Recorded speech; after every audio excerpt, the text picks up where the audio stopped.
We have one ship, said Herman Hoffman. He was dimpled and plump with a trim Van Dyke, bags under his eyes that had an air of permanence, and a shiny black hairpiece almost aggressive in its patent falsity. His office at the Transatlantic Rescue Agency overlooked the iron-black trees and rusty foliage of Union Square. He had spent 20 times on his gray worsted suit with Joe, whose economy grew more draconian as his income increased, had spent on his own. With the precision of someone cutting a deck of cards, Hoffman drew 3 brown cigarettes from a pack that featured a gilt faro and dealt one to Joe, one to Rosa, and one to himself. His nails were clipped and pearly, and his brand of cigarette, Thoth Amon, imported from Egypt, was excellent. Joe could not imagine why such a man would wear a toupee that looked as if it had been ordered from the back cover of Radio Comics. One ship, $22,000, and 500,000 children. Hoffman smiled. It was, on his face, an expression of defeat. Joe glanced at Rosa, who raised an eyebrow. She had warned him that Hoffman and his agency, struggling to achieve the impossible, operated on the perpetual brink of failure.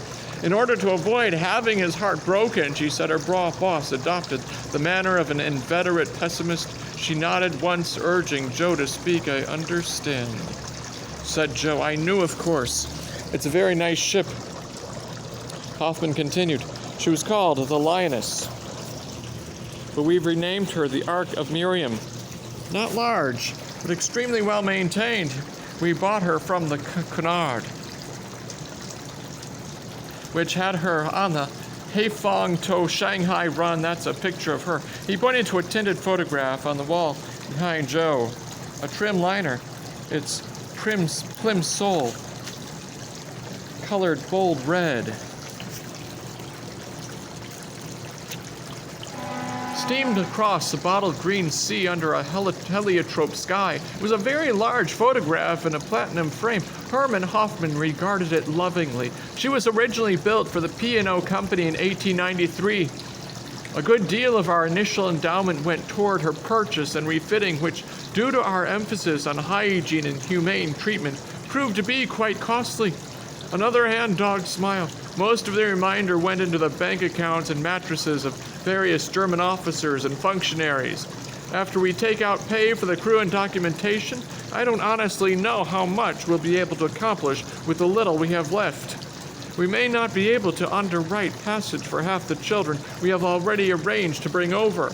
It's going to cost us more than $1,000 per child.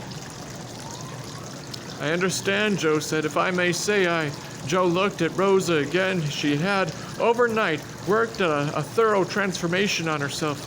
Joe was amazed. It was as though she had set out to eradicate every trace of the moth girl. She had on a black watch kilt, dark hose, and a plain white blouse buttoned at the wrists and the collar. Her lips were bare, and she had ironed her flyaway hair into 2 frizzy pleats parted down the middle. She had even put on a pair of glasses. Joe was taken aback by the change, but found the presence of the caterpillar girl reassuring. She had walked into the outer office of the TRA and found a wild-haired portraitist of vegetables. He might have been a little dubious about the agency's credentials. He was not sure which of the 2 poses, moth or caterpillar, was the less sincere, but either way, he was grateful to her now. Mr. Kavalier has money, Mr. Hoffman. Rosa said he can afford to underwrite his brother's passage himself. I'm happy for you, Mr. Kavalier, but tell me, we have space on Miriam for 324. Our agents in Europe have already arranged for the transit of 324 German, French, Czech, and Austrian children, with a waiting list that is considerably longer than that. Should one of them be left behind to make room for your brother? No, sir. Is that what you propose we do? No, sir. Joe shifted in his chair miserably. Couldn't he think of anything better to say to this man than no, sir, over and over again, like a child being shown the error of his ways? His brother's fate might well be settled in this room, and it all depended on him. If he was to Hoffman in any way insufficiently something, the Ark of Miriam would sail from Portsmouth without Thomas Kavalier. He stole another look at Rosa. It's all right, her face told him. Just tell him, talk to him. I understand there may be room in the sick bay, Joe said. Now Hoffman shot a look at Rosa. Well, yes. In the best of circumstances, perhaps. But suppose there's an outbreak of measles or something, some kind of accident. He's a very small boy, Joe said. For his age, he would not occupy very much space. They're all small, Mr. Cavalier, Hoffman said. If I could safely pack in 300 more of them, I would. Yes, but who would pay for them? Rosa burst out. She was getting impatient. She pointed her finger at Hoffman. Joe noticed a streak of aubergine paint on the palm of her hand. You say that 324 have cleared for passage, but you know that right now we can't pay for more than 250. Hoffman sat back in his chair and stared at her in what Joe hoped was only mock horror. Rosa covered her mouth. Sorry. She said, I'll be quiet. Hoffman turned to Joe. Watch out when she points at that finger at you, Mr. Cavalier. Yes, sir. She's right. We are short of funds around here. The right adverb, I believe, is chronically. This is what I was thinking, Joe said. What if I paid for another child beside to my brother? Hoffman sat forward, chin and palm. I'm listening, he said. It's possible that I most likely can arrange to pay the fare for 2 or perhaps 3 others. Indeed, Hoffman said. And just what is it you do, Mr. Cavalier? Some kind of artist, is that it? Yes, sir, Joe said. I work in comic books. He's very talented, Rosa said, though last night she had admitted to Joe that she had never looked between the covers of a comic book in her life, and very well paid. Hoffman smiled. He had been concerned for some time at the apparent lack in his young secretary's life of a suitable male companion. Comic books, he said. That's all I hear about. Superman, Batman. My son Maurice is a regular reader. Hoffman reached for a picture from a frame on his desk and turned it around, revealing the face of a smaller version of himself, bags under the eyes and all. He's having his bar mitzvah in a month. Congratulations, Joe said. Which comic book do you draw? Do you draw Superman? No, but I know a guy, a young man who does. I work at Empire Comics, sir. We do The Escapist. Also, maybe your son knows them. The Monitor, Mr. Machine Gun. I draw a lot of it. Make about $200 a week. He wondered if he ought to have brought along his pay stubs or some other kind of financial documentation.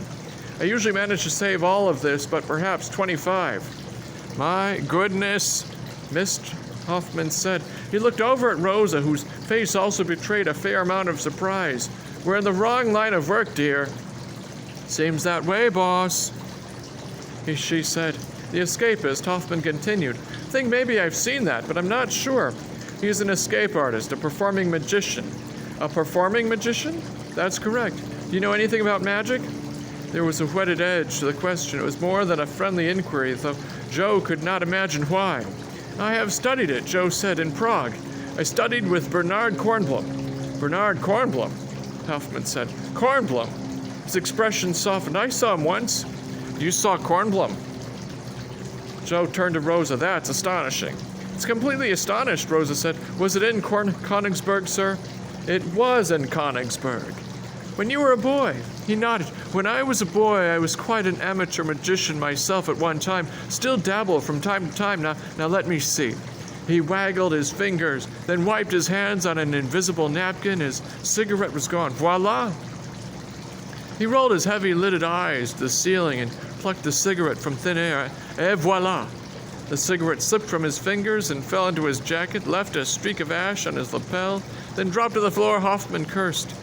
He pushed his chair back, clapped a hand onto his head, and with a grunt bent over to pick up the cigarette. When he sat up again, the warp of his wig seemed to have come free of the weft. Coarse black hair stood up all over his head, wavering like a pile of iron filings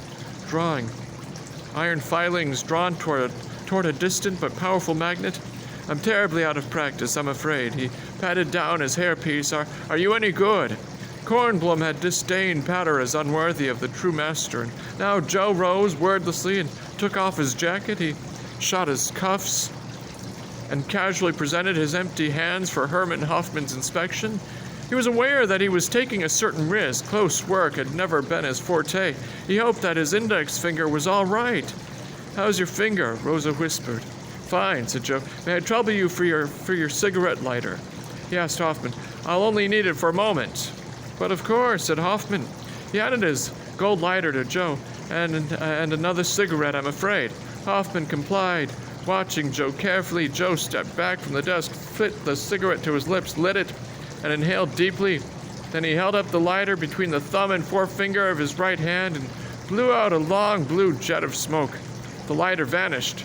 Joe took another deep drag and held it, pinched his nose, and comically bugged out his eyes.